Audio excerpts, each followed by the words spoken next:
Hello, welcome to the Spotlight on ESG video series. I'm Harriet Sayer, Senior Counsel in the Travers Smith Pension Sector Group. It's almost a year since the government introduced new duties for pension schemes to address climate change in line with the recommendations of the Task Force on Climate-Related Financial Disclosures, TCFD.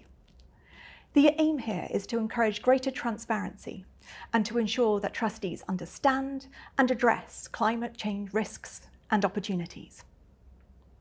The recommendations take a four-limbed approach to achieving that aim, setting requirements for governance, strategy, risk management, and metrics and targets.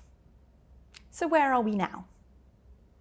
The largest occupational pension schemes, with more than £5 billion of relevant assets, and authorised master trusts are currently preparing to publish their first TCFD reports.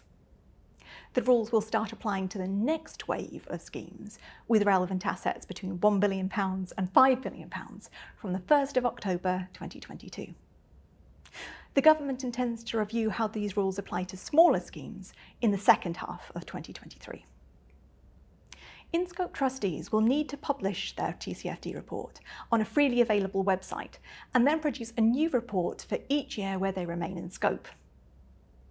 Pension schemes are not the only entities that need to comply with the TCFD recommendations. The government introduced a roadmap for applying these rules across the UK economy, in most cases by the end of next year. However, large pension schemes are the first in line, and this presents certain challenges, particularly in obtaining the data they need.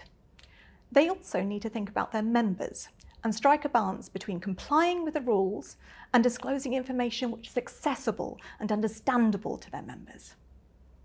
So what have we learned since the regime first came into force, and what should schemes which are about to fall in scope be focusing upon now?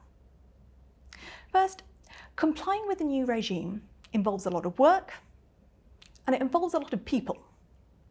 So start focusing on your governance structure and how that needs to change. Define and allocate the roles and responsibilities of the trustee board, its subcommittees and advisors. Consider setting up a new working group and make sure it's clear what's been delegated and what will need to be approved by the full board. Then assess your key milestones and deadlines. How do these align with trustee meetings? How much time do you need on each agenda? Do you need to schedule any additional meetings? Second, most trustee boards, particularly in larger schemes, are building on strong foundations and a developed strategy. So take a step back and consider how complying with these rules fits within your wider goals.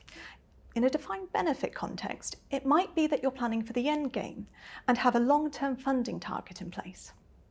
In a DC context, you might be considering how to improve member engagement.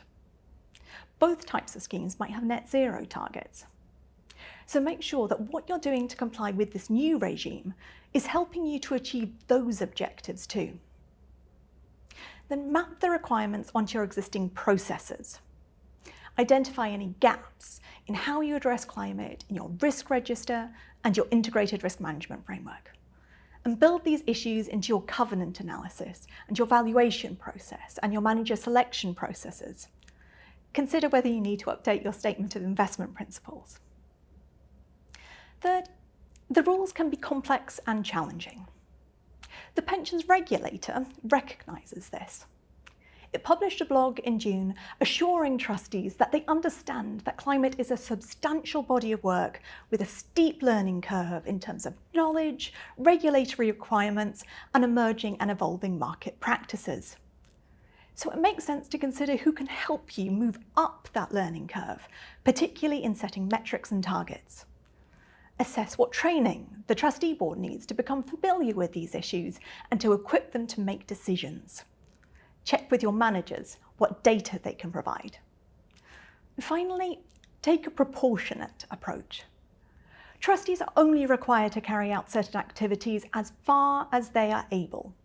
And that includes things like undertaking scenario analysis, obtaining data on different types of greenhouse gas emissions, and measuring the performance of the scheme against their chosen metrics. What amounts to a proportionate approach will evolve over time. Pension schemes have covered a lot of ground in this area over the past year, and we're looking forward to working with them as this regime evolves. Thank you for watching.